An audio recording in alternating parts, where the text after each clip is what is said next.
साथीहरु नमस्कार अनि हार्दिक स्वागत गर्दछु टेक्स टिभी नेपाल हेर्दै हुनुहुन्छ र अहिले टिकटकमा दिनौ जसो नयाँ भिडियोहरु भाइरल हुने गरेका छन् र तपाईहरुको भिडियो यस्तो किसिमले भाइरल हुन्छ कि तपाईको फेस चिनिनु पर्ने हुन्छ कि त टिकटकमा नयाँ किसिमको टेस्ट दिन सक्नु पर्छ र तपाईको यदि फेस चिनिएको छ भने तपाईले जस्तो सुकै भिडियो हाले पनि टिकटकमा भाइरल हुन्छ लाइक र कमेन्ट हुरुर आउँछन् र यदि तपाईहरुको फेस भ्यालु छैन भने जतिसुकै मेहनत गरे पनि तपाईको भिडियोमा लाइक र कमेन्ट चाहिँ आउँदैन र साथीहरु त्यस्तैमा हामीले केही न केही नयाँ खालको टेस्ट दिन सक्यौ भने हाम्रो भिडियोहरु पनि धेरै नै भाइरल हुन्छ र लाइक कमेन्ट फलोअरहरु बढ्दै जान्छन् र त्यस्तैमा आज म तपाईहरुलाई यो खालको भिडियो बनाउन सिकाउँदै छु हो साथीहरु यस्तो खालको VFX भिडियो निकै नै भाइरल हुने गर्दछ चाहे त्यो सानो युजरको होस् चाहे त्यो ठुलो युजरको होस् यस्तो किसिमको भिडियो बनाएर टिकटकमा अपलोड गर्ने हो भने छोटो समयमै निकै भाइरल हुने गरेको छ यो भिडियो र आज म तपाईहरुलाई निकै सजिलो माध्यमबाट यो भिडियो बनाउन सिकाउँदै छु तपाईहरुले भिडियोलाई अन्तिमसम्म हेर्नु होला साथीहरु यो भिडियो बनाउनको लागि तपाईहरुलाई एउटा एप्लिकेसनको आवश्यकता पर्दछ त्यो हो काइनमास्टर जुन हाम्रो तल डिस्क्रिप्सनको लिंकमा छ त्यहाँ गएर तपाईहरुले डाउनलोड गर्न सक्नुहुन्छ र यो भिडियो बनाउनको लागि तपाईहरुलाई एउटा भिडियो शूट गर्नुपर्ने हो तपाईहरुले आफ्नो भिडियो यस्तो किसिमले शूट गर्नुला जुन तपाईहरुले पछाडी ब्याकग्राउन्डमा हरियो पर्दा अथवा तपाईहरुले रातो नीलो कुनै पनि एक कलरको पर्दा राखेर यस्तो किसिमले भिडियो शूट गर्नुहोला र तपाईहरुले यो भन्दा नि एट्र्याक्टिभ तरिकाले आफ्नो तरिकाले जस्तो चाहनुहुन्छ त्यस्तो खालको भिडियो शूट गर्नुहोला यो भिडियो शूट गरिसकेपछि तपाईहरुले एउटा चाहिँ अर्को तपाईहरुले ब्याकग्राउन्ड खिच्नु पर्ने हुन्छ जुन बाहिरको ब्याकग्राउन्ड एउटा लिनु होला तपाईहरुलाई म यो यहाँ देखाउँछु जस्तै यस्तो किसिमको एउटा कुनै भिडियो अथवा तपाईहरुले छतमा बसेर कतै खिच्न सक्नुहुन्छ अथवा बाइकमा हिँडेर पनि सरर खिच्न सक्नुहुन्छ जति नै तपाईहरुले यो ब्याकग्राउन्ड भिडियो एट्र्याक्टिभ तरिकाले खिच्नुहुन्छ त्यति नै यो भिडियो राम्रो हुन्छ र अब यति भइसकेपछि तपाईहरुले काइनमास्टर एप्लिकेसनलाई ओपन गर्नुहोस्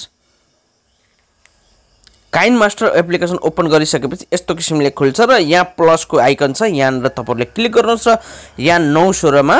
क्लिक गर्नुहोस् यहाँ क्लिक गरिसकेपछि यस्तो किसिमले खुल्छ यस्तो किसिमले खुलिसकेपछि यहाँ मिडिया भन्ने अप्सन छ तपाईहरुले यो मिडियामा क्लिक गर्नुहोस् मिडियामा क्लिक गरिसकेपछि तपाईहरुको भिडियो जहाँ छ त्यहाँबाट यो भिडियोलाई पहिला ब्याकग्राउन्ड भिडियोलाई यसमा ल्याउनुहोस् ब्याकग्राउन्ड भिडियो यस्तो किसिमले आइसकेपछि यहाँ हेर्नुहोस् यो ब्याकग्राउन्ड भिडियो आएको छ हाम्रो र आइसकेपछि अब तपाईहरुले यहाँ लेयरमा जानुहोस् यो लेयरमा गइसकेपछि तपाईहरुले लेयरमा क्लिक गर्नुहोस् र लेयरमा गएपछि यहाँ मिडिया भन्ने अप्सन छ मिडियामा जानुहोस् मिडियामा गइसकेपछि तपाईहरुले जुन त्यो ग्रीन पर्दा अथवा हरियो नीलो कुनै पनि पर्दामा खिचेको भिडियोलाई ओपन गर्नुहोस् ओपन गरिसकेपछि यस्तो किसिमले यो भिडियो आउँछ यो भिडियो आइसकेपछि अब यहाँ हेर्नुहोस् यहाँ एक्स्ट्रा पार्ट छ यसको यो यस्तो किसिमको यो खाली चाहिँ हुनु हुँदैन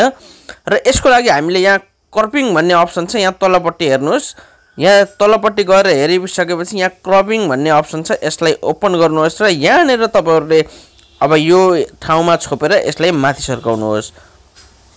यहाँ छोपेर यस्तो किसिमले सर्काउनुहोस् र तपाईहरुलाई यो जति छ त्यति ठाउँमा यसलाई राख्नुहोस् र यहाँ गएर यसलाई ओके गर्नुहोस् यहाँ गएर यसलाई ओके गर्नुहोस् ओके गरिसकेपछि अब यो यस्तो किसिमले देखिएको छ हाम्रो भिडियो र पुनः तपाईहरुले यही भिडियोमा टच गर्नुहोस् एकपटक यहाँ टच गरिसकेपछि यस्तो किसिमले खुल्छ र यहाँ तल हेर्नुहोस् यहाँ कोरमा की भन्ने अप्सन छ यो कोरमा कीमा तपाईहरुले टच गर्नुहोस् यहाँ टच गरिसकेपछि अब यहाँ की कलर भन्ने छ तपाईहरुले यहाँ तपाईहरुको पर्दा जस्तो किसिमको छ त्यही कलर चुज गर्नुहोस् यहाँ मेरो ग्रीन पर्दा भएको भएर म यसमा ग्रीन चुज गर्छु तपाईहरुले यो की कलर चाहिँ ध्यान दिनुपर्ने हुन्छ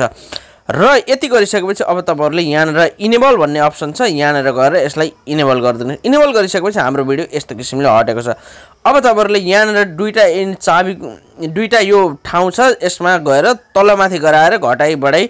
तपाईहरुले यो भिडियोलाई देखाउनु पर्ने हुन्छ अब यसलाई माइनस गरौँ अब यहाँ कहाँनेर आउँदा तपाईहरुको भिडियो राम्रोसँग देखिन्छ यसलाई त्यही किसिमले आफूले म्यानेज गर्नुहोस् र यस्तो किसिमले यो भिडियो हाम्रो देखिएको छ